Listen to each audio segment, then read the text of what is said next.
Abra sua Bíblia em Isaías capítulo 57, versículo 15. Se você não trouxe a sua Bíblia, fica tranquilo. Tem uma cola bacana no projetor, dá para você enxergar muito bem. Mesmo que você tenha miopia, astigmatismo, catarata, dá para enxergar muito bem. A letra é grande, bem visível. Isaías 57, versículo 15. Está na versão ARA, mas dá para a gente ler se a sua versão for diferente. Ah lá, diz assim a palavra de Deus. Quem encontrou, diga amém. Quem não encontrou? Quem nem procurou? Eita Jesus, misericórdia.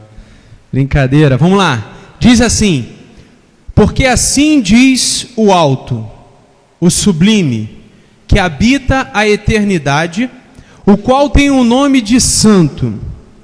Olha só, a quem nós estamos nos referindo, né? As características dessa pessoa que nós estamos falando. Porque assim diz o alto, o sublime, que habita a eternidade, o qual tem o nome de santo. Está falando de Deus. Ele diz o seguinte: habito no alto e santo lugar, mas habito também com o contrito e abatido de espírito, para vivificar o espírito dos abatidos e vivificar o coração dos contritos. Amém? Feche os seus olhos e vamos orar. Pai, em nome de Jesus, te agradecemos por essa leitura desse trecho de Isaías, que venha, Deus, edificar os nossos corações, que venha nos abençoar, que o Senhor, ó Deus, possa fazer uma obra tremenda nas nossas vidas, porque nós sabemos, Senhor, que os dias são maus, mas sabemos que a Tua bondade e misericórdia, Deus, tem coberto a nossa multidão de pecados, Senhor, que o Senhor tem nos sustentado. Fala, Senhor, aos nossos corações, renova, Senhor, as nossas forças e nos anima, Deus, mediante as lutas que nós enfrentamos, as dificuldades que nós vivemos. Em nome de Jesus te agradecemos, amém e amém. Viver pela fé é algo extraordinário, né? Viver naquilo que você não consegue ver. Olha só, você está caminhando numa direção que você não está vendo com o seu olho humano, mas você está acreditando pela confiança que você tem em Deus. Porque se vivemos pela fé, não é pelo que nós estamos vendo, não é pelo que nós estamos fazendo, mas é porque nós estamos acreditando que Deus está conduzindo as nossas vidas. Por isso que fé é muito bom, fé é bacana. E quando a gente lê um texto como esse de Isaías, que é Deus falando que Ele habita no santo lugar, mas que também habita no nosso meio, sabe? Que Ele faz morada aonde nós estamos. Mas o interessante é que Ele vem dando, além das suas características, Deus, Ele nos desperta, nos chama a atenção para o tipo de pessoa que Deus está próximo. A condição necessária para que Deus se aproxime de alguém. Você pode observar nesse versículo 15, que ele fala que ele também habita com o contrito e abatido de espírito. Observe você que ele não fala aqui que ele habita no meio de quem é orgulhoso, ele não habita no meio da altivez, ele não habita no meio do egocentrismo, ele não habita. Ele não tem morada, ele não tem brecha próximo desse tipo de sentimento e atitude que muitas das vezes nasce no nosso coração, amém? Nasce no nosso coração. Se você parar para observar, quando nós estamos bem, e ele fala, né, o capítulo de Isaías 57, ele vem falando, né, profeticamente de Israel, que Israel era um povo pequeno, era uma nação pequena, uma família pequena, mas Israel cresceu, Israel se tornou poderoso, Israel se tornou numeroso, Israel se tornou tão grande, tão bom, que se esqueceu de Deus. Já não lembrava mais quem era Deus. Israel, olha só, Vamos entender da seguinte maneira: não é que não tenha lembrado de Deus, porque eles continuavam sendo religiosos, mas já não era mais aquela emoção, já não era mais aquele sentimento do primeiro amor. Israel já estava fazendo, as suas obras, as suas ofertas de sacrifício, não com aquele amor, com aquele carinho. Para a gente isso fica muito claro, por exemplo, quando Jesus entra no templo e vai derrubando todo aquele comércio que estava acontecendo na casa de Deus. Isso para mim fica muito claro nessa passagem aqui que Isaías está falando. Como o povo estava estava afastado de Deus. Se você continuar lendo, você vai observar que o povo já estava distante de Deus. Vamos dizer que a religiosidade já fazia parte. A tradição de ir à igreja, a tradição de frequentar a igreja, a tradição dos sacerdotes já virou uma religiosidade, já não era mais por adoração, já não era mais por compromisso, por amor, mas era aquela realização, às vezes até obrigatória. Aí Jesus, ele entra, mudando um pouco de Isaías, saindo um pouco de Isaías, e a gente entra na passagem onde Jesus, ele entra no templo e ele observa todo aquele comércio que estava acontecendo na casa de Deus. E que não era para ser assim a casa de Deus, era para ser um lugar de oração. Casa de oração, lembra disso? Casa de Davi, casa de oração, a gente tem até uma música que canta sobre isso. Isso foi tão incômodo para Jesus, que ele pegou lá, fez um chicote lá e já saiu derrubando tudo. A reação de Jesus, para muitos, foi um espanto.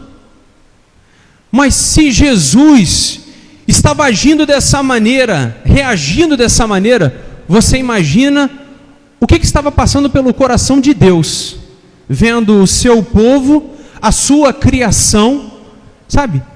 Vendo tudo que Deus fez pelo povo, e o povo já não se importando com Deus.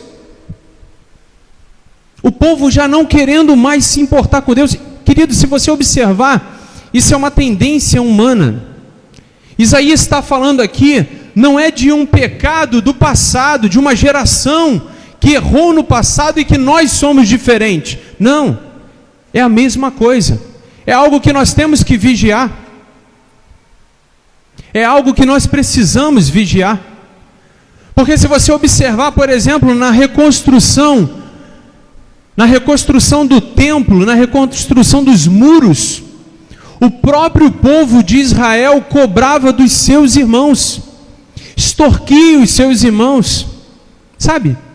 É da nossa natureza humana se desviar dos propósitos de Deus. É da nossa natureza humana errar diante de Deus. Por que eu estou falando sobre isso, sobre errar, sobre se afastar, sobre se desviar?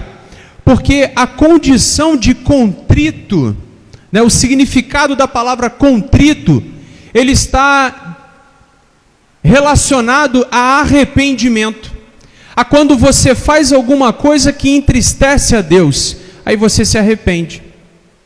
Então observe que Deus está dizendo que Ele habita com pessoas que se arrependem daquilo que fizeram, daquilo que praticaram, pessoas com o espírito abatido, pessoas que se sentem na condição de ter desagradado a Deus. Talvez não seja a sua condição, talvez você seja uma pessoa disciplinada, seja uma pessoa atenta aos princípios da palavra de Deus.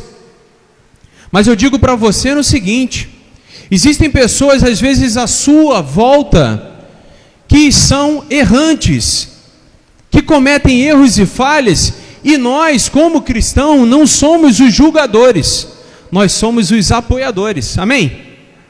Nós somos os intercessores, amém?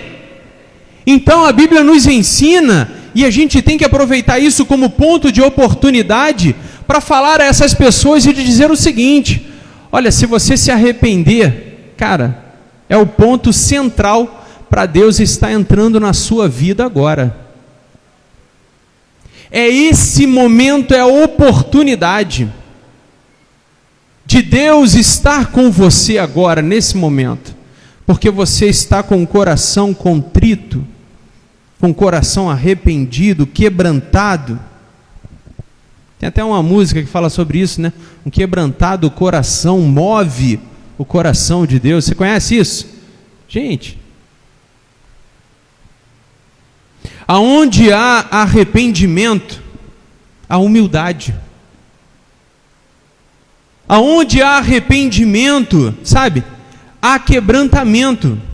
E essas coisas chamam a atenção de Deus.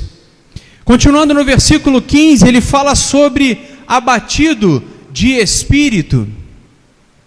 Eu estava lendo sobre essa palavra, sobre abatido de espírito, o significado disso, porque às vezes algumas palavras não fazem muito parte do nosso cotidiano, não faz muito sentido para a gente. Aí eu estava observando e vendo que a amplitude dessa palavra abatido de espírito remete muito à humildade. Aí eu estava lendo, né, e observando que fala sobre tamanhos, sobre altura. Olha só que interessante. Existem 3 condições na Bíblia para o significado dessa palavra abatido de espírito. Abatido. Fala sobre estatura, altura. Às vezes a pessoa pequena, sabe, que se acha inferior. Existe também a condição social, posição social, pessoas que são menos favorecidas financeiramente. E existe uma terceira condição, que é a condição do espírito. Pessoas que se sentem pequenas, pessoas que se sentem inferiores. Se você parar para analisar e observar também na trajetória de Jesus, você vai observar que Jesus veio para aqueles que estão doentes, amém? Para aqueles que estão enfermos. Ele não veio para os sãos. Então Jesus, ele veio, e Isaías já vem profetizando sobre isso, que Jesus viria para aqueles que são humildes, ou vivem uma condição de humildade, seja pela sua estatura, seja pela sua posição social, seja pela sua condição de vida. Essas seriam as pessoas, olha só, essas seriam as pessoas que Jesus estaria próximo. Se você observar os fariseus, eles faziam questão de chegar para os discípulos e falar assim: cara, eu não entendo esse teu mestre. Ele anda com ladrões, ele anda com prostitutas, ele anda com os republicanos. Olha só, ele anda com esse tipo de gente pecadora.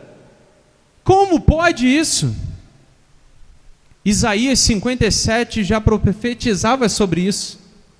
Eu habito no santo lugar, mas habito também no meio dos contritos, dos abatidos de espírito. Quantas pessoas existiam naquela época? Quantas pessoas existem hoje? Mas hoje demonstrar humildade é fraqueza, não é verdade? Hoje demonstrar humildade é fraqueza, porque a sociedade que vivemos, o mundo que vivemos, nos ensina ao quê? A ostentar, né? Nos ensina a ostentar. Eu digo para você, tem uma galera, a gente morava em Seropédica, a gente, que eu digo assim, minha família, né, meu pai, né? A gente morava em Seropédica e tinha gente com dinheiro, né? Tinha gente com dinheiro. Você imagina gente com dinheiro assim, gente com dinheiro, né? Aí o cara com uma picape grandona, né? Eu esqueci até o nome da Frontier. Né? O cara com a picape grandona, um carro caro. Na época era caro. Aí o cara com um carro daquele, né, violento. Aí tá andando ali nos 3 quilômetros de ar-condicionado e tal, não sei o que, bacana, legal. Aí tu fala assim, pô, o cara tem dinheiro, né? O cara com um carrão daquele, o cara tem dinheiro, tá montado na grana. Aí o cara vai, pá. Aí tu vai dirigindo do lado dele. Aí tu sai ali dos 3 quilômetros, o cara já abre o vidro. do carro. Falei, deve ter dado algum problema, né? Aí beleza, tranquilo. Aí a pessoa vai, deixa o carro estacionado e pega um ônibus. Aí tu fica assim, ué, não entendi. Né? Não entendi. Era o quê? Só aparência. Era só para ostentar. É diferente da gente que é pobre, né? Que aí bota no cartão de crédito a gasolina, vai para o trabalho, vai para a rua, vai para a padaria. Vocês compram pão com carro? Vai para... o Naldo compra. O Naldo com certeza compra pão com carro. 500 metros de distância, o cara vai de carro e volta. Mas é preguiça, acontece, né, Naldo? Acontece. O Naldo é um cara feliz, né, cara? Graças a Deus, né? Ele, quando não quer ir de carro, ele vai de moto. Ó, isso é bom, isso é prosperidade boa. Tu vê como é que são as coisas? Mas a vida nos ensina isso. Você olha para algumas pessoas, né? Caramba, o cara com jacarezinho aqui, né? O jacarezinho aqui na blusinha aqui, fala, essa blusa deve ter custado uns R$300, né?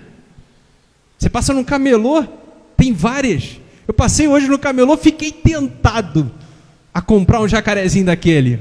R$15, gente, fala sério. Lá em Campo Grande.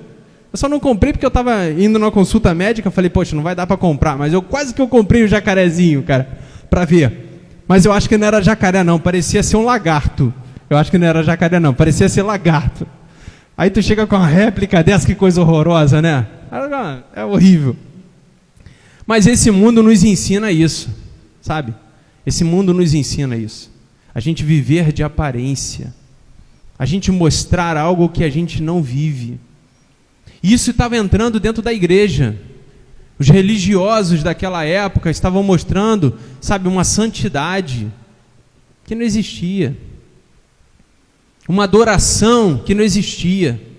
Então esse é um cuidado que nós temos que ter como igreja, amém?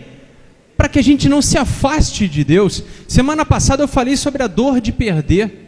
A maior dor que nós sentimos é perder o Espírito Santo, amém? Essa é a maior perda da nossa vida, gente. Porque não é só aqui na terra que você perde por toda a eternidade. Você perde 2 vezes, olha só como é que é ruim. Então, para a gente, né, o principal para as nossas vidas não é viver de aparência. Então, se você está triste, não viva de aparência. Também não vai ficar, né, chorando miséria aí pelos cantos. Não é essa a intenção. Mas a intenção é que você, na sua condição, que você tenha um despertar do seguinte: isso que eu estou sentindo, abrir, né, fala mais sobre abrir o seu coração para Deus. Não se mostrar forte, não achar que você vai vencer sozinho. Pelo contrário, busca Deus. Não estou dizendo que você não está buscando, ou que nós, quando passarmos por algum vale, por alguma luta, significa que nós estamos, né, em pecado, ou que nós estamos distante de Deus. Não estou falando necessariamente nesse tom, querendo te acusar, nem nada do tipo não. Mas é só para você lembrar que nos momentos que você se sentir mais fraco, são as maiores chances e oportunidades da sua vida para você sentir a presença de Deus te renovando, te fortalecendo, te sustentando. É a maior oportunidade que você tem. Que você, se observar a palavra de Deus, nesse único versículo que nós lemos, nós percebemos que Deus, Ele está próximo de nós, quando nós estamos nessa condição de contrito, quebrantado, abatido, mas com o propósito de nos levantar, com o propósito de nos restaurar, sabe? Ele não está ali chorando miséria contigo, compartilhando da sua dor. Deus não está ali, sabe, chorando com você, lamentando com você. Ele não está do seu lado nessa condição. Deus está no seu lado com o propósito de mudar a sua condição, de mudar a sua história. É dessa forma que Deus se aproxima. É nessa condição que Deus se aproxima de nós, sabe? Diferente daquele amigo que se aproxima ali, vamos chorar junto. Eu vou chorar contigo, né? Eu choro contigo, me alegro contigo. Deus não está nessa condição. Deus não está ali para dividir a tua dor. Ele está ali para restaurar a sua vida.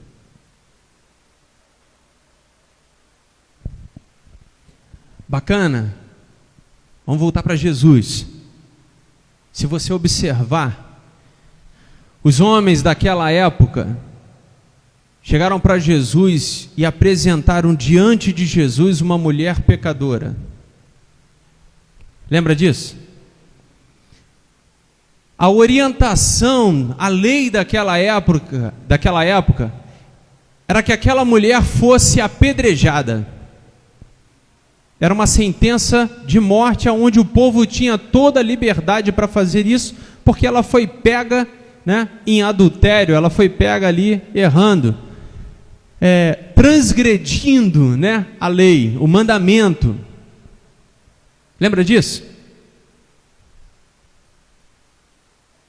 O que é que Jesus fez?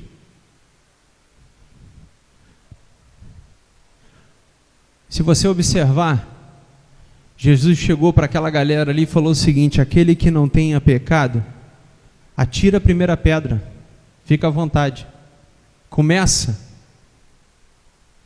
Eles estavam errados? Não, eles não estavam errados. Se eles apedrejassem ela, era lei, era o que cumpria, o dever da lei era esse. Mas se você observar, Jesus não estava ali para sentenciar ninguém, da mesma forma que Ele hoje não está aqui para sentenciar ninguém. A morte, Ele não está aqui para acusar ninguém. Pelo contrário, Jesus está aqui para trazer salvação, para trazer libertação. Então o propósito de Jesus naquele momento foi mostrar o quê? Que ninguém era perfeito. Que ninguém era perfeito. E todos foram embora. E se você observar, Jesus mudou a história daquela pessoa. Jesus mudou a história daquela mulher. Jesus mudou as nossas vidas através desse acontecimento. Porque nós temos que lembrar que nós não estamos aqui, se somos filhos de Deus, se somos co-herdeiros dessas promessas de Deus, nós não estamos aqui para acusar ninguém à nossa volta. Nós não estamos aqui nessa condição de juiz. Pelo contrário, nós estamos aqui com um propósito de levar a palavra de Deus a essas pessoas que já estão prostradas, que já estão abatidas. Tu ainda vai bater ainda em quem já está sofrendo? Olha, que tristeza. A pessoa está com a ferida aberta, você vai lá e ainda bota o dedo? E ainda fala de amor, de misericórdia? O papel da igreja é de se aproximar de pessoas. Eu estou falando aqui de Deus, de Jesus, mas lembrando, gente, que nós somos templos do Espírito Santo, amém? Nós somos representantes, ou melhor dizendo, nós somos embaixadores do Evangelho. Então, se Deus habita, né, no meio de pessoas contritas, abatidas, para restaurá-las, para vivificá-las, para transformar a vida delas, esse é o papel da igreja. Esse é o objetivo da igreja. Esse tem que ser o seu objetivo. O meu objetivo. Esse tem que ser o nosso propósito. Aí, se você observar a palavra vivificar, se você ver o sentido, a amplitude dessa palavra, vivificar, o sentido dela, você vai observar que na Bíblia, ela se desdobra da seguinte maneira: vivificar no sentido de ter uma vida, de permanecer vivo, de sustentar a vida, de viver prosperamente, de viver para sempre. Olha que Jesus, ele se aproxima, Deus se aproxima daquelas pessoas que estão, arrebentadas, com o propósito de dar um novo sentido para a vida delas, de mudar histórias. Porque Deus valoriza a vida. Por isso que eu falei, Ele soprou em nós o fôlego de vida com uma razão. Não foi por acaso. Nós não somos números. Nós não somos números. Para o reino de Deus, nós não somos CPF. Nós somos um número de CPF, nós não somos uma posição no banco, numa cadeira. Para Deus, nós não somos isso. Para Deus, a sua vida tem um valor que você não tem noção, você não tem ideia do valor da sua vida. Por isso que Ele vivifica, por isso que Ele sustenta, Ele faz prosperar, por isso que Ele faz a cada um de nós viver uma vida abençoada por Ele.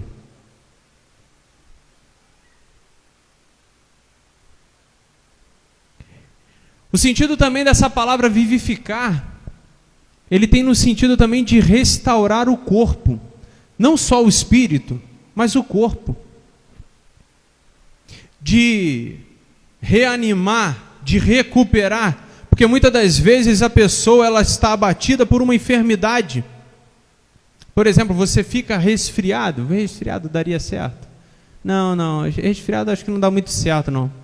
Pelo menos para a gente homem, Para a gente homem, um resfriado com febre arrebenta, gente? É quase a morte, Mas vamos botar isso aí? Não, vou botar um outro aqui, Como é que eu vou falar isso, gente? Vamos entender assim, você come alguma coisa que não te faz bem, Aí você vive uma vida de rei. Você entendeu? Eu não vou querer abrir aqui, gente? Fica meio feião, Mas você entendeu, Vida de rei, trono, Pegou? Beleza. Obrigado, gente. Vocês são gente boa. Porque senão eu ia ter que abrir o verbo aqui, ia ficar feião, gente. É demais.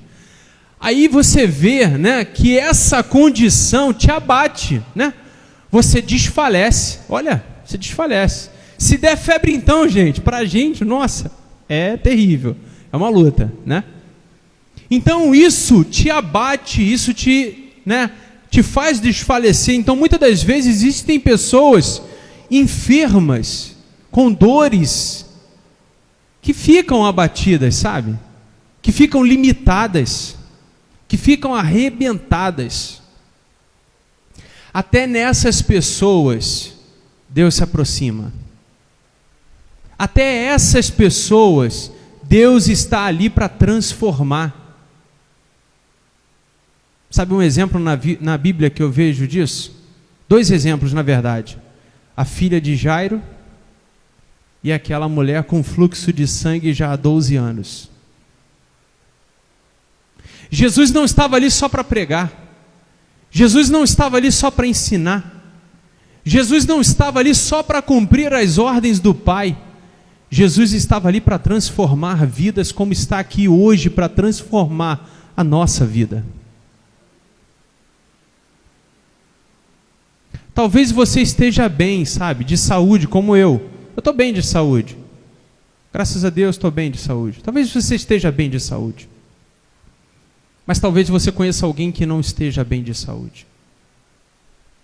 E o bacana na Bíblia, eu vou usar esse termo bacana porque é o meu jeito de falar, mas o lindo na Bíblia é essa empatia, é a intercessão que não vem de nós, mas você se coloca em oração pela vida de outra pessoa. Esse é o propósito da igreja.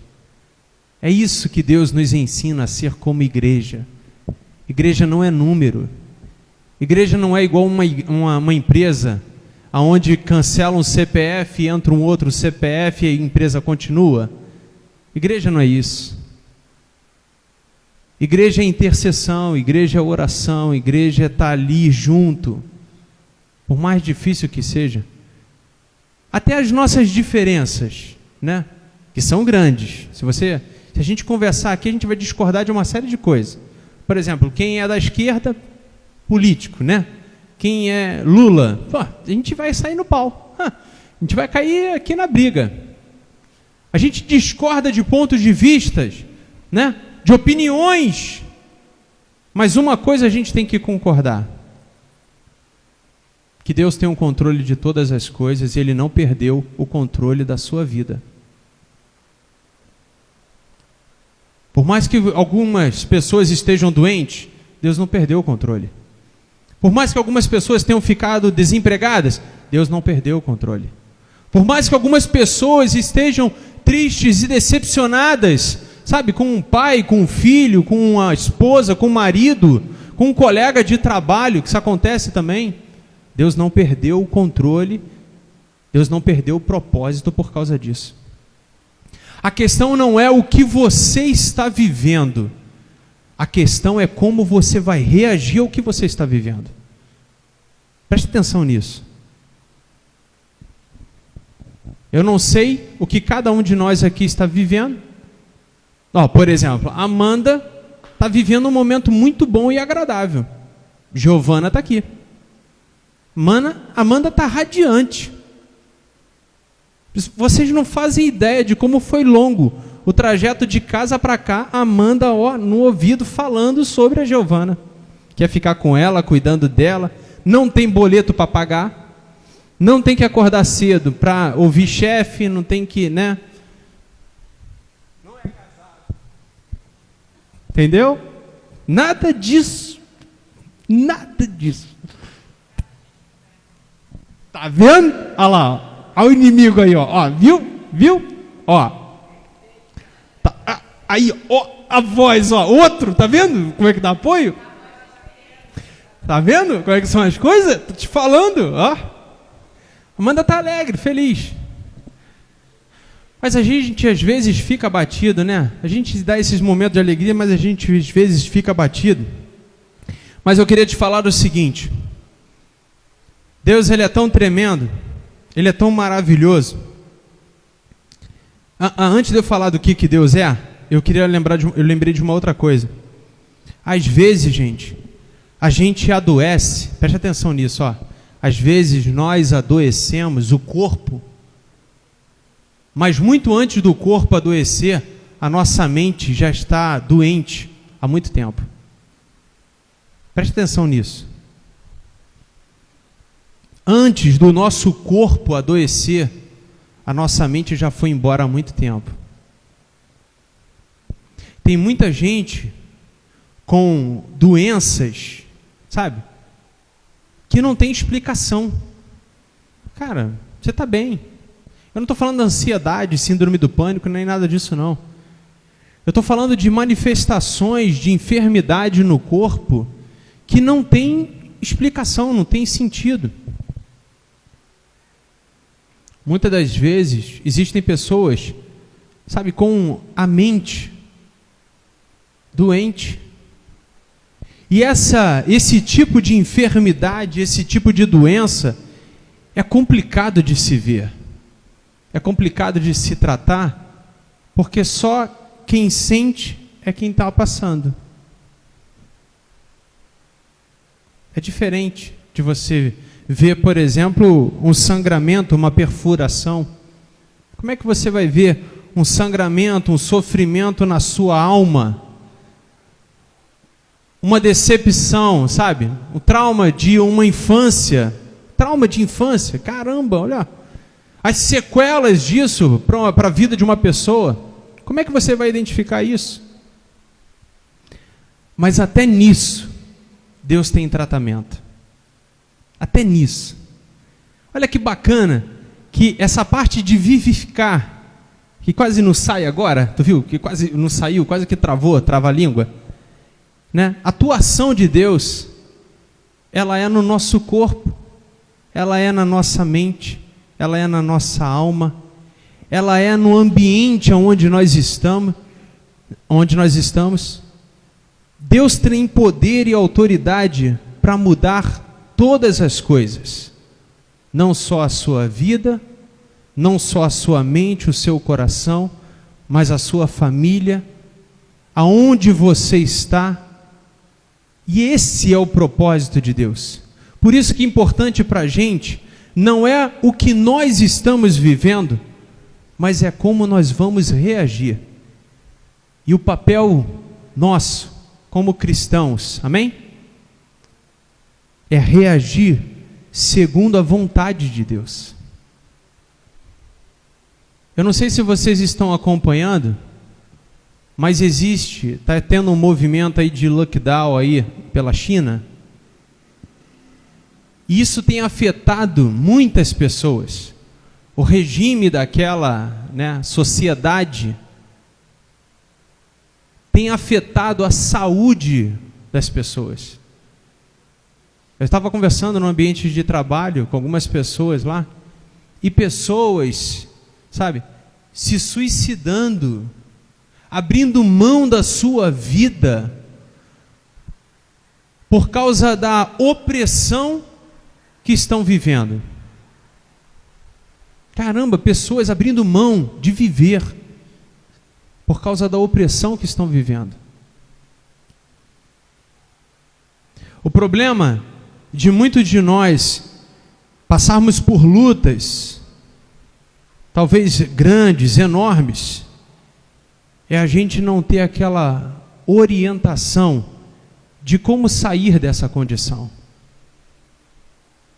Eu queria que você saísse daqui nessa noite lembrando o seguinte: você tem um Deus que habita num lugar santo, mas que também habita dentro de você e perto de você.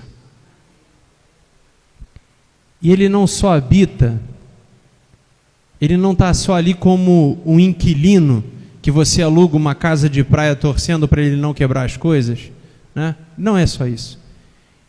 Ele está ali para mudar histórias. Ele está ali para transformar a vida. Ele está ali para dar direção. Tem uma música que a gente canta, Direção, solução, olha meu irmão. Deus quer o quê? Isso aí. Por mais que tudo diga não na sua vida, basta uma palavra de Deus para que aconteça na sua vida. Para que o haja aconteça na sua vida. A questão não é o que você está passando. A questão é como você está reagindo. E a forma correta de você reagir é você acreditar que você tem um Deus que cuida de você em qualquer circunstância, para mudar a sua história, para transformar a sua história. E Ele vai transformar não só tratando o seu corpo, mas Ele vai tratar o seu corpo, a sua mente, a sua alma, o lugar que você está. Ele vai transformar a sua vida por completa, porque a obra de Deus ela é completa. Então, permita que Deus faça a obra dele na sua vida. Permita que Deus faça a obra dele na sua família. Permita que isso aconteça. E acredite, cara. Essa vida que você vai viver aqui na terra, eu não vou te falar que vai ser uma vida de riqueza, de maravilhas, porque isso nem é muito bom. Mas a vida que você vai viver aqui na terra vai ser de uma paz que só Deus pode te dar. Uma alegria que só Deus pode te dar. Que Deus te abençoe, rica e abundantemente. Feche seus olhos.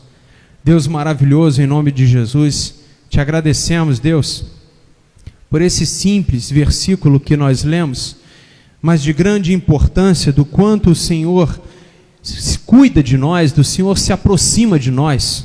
Assim como o Senhor tem dito, Deus, que o Senhor olha para os nossos caminhos e sara as nossas feridas, que nos guia, que nos consola, que nos fortalece.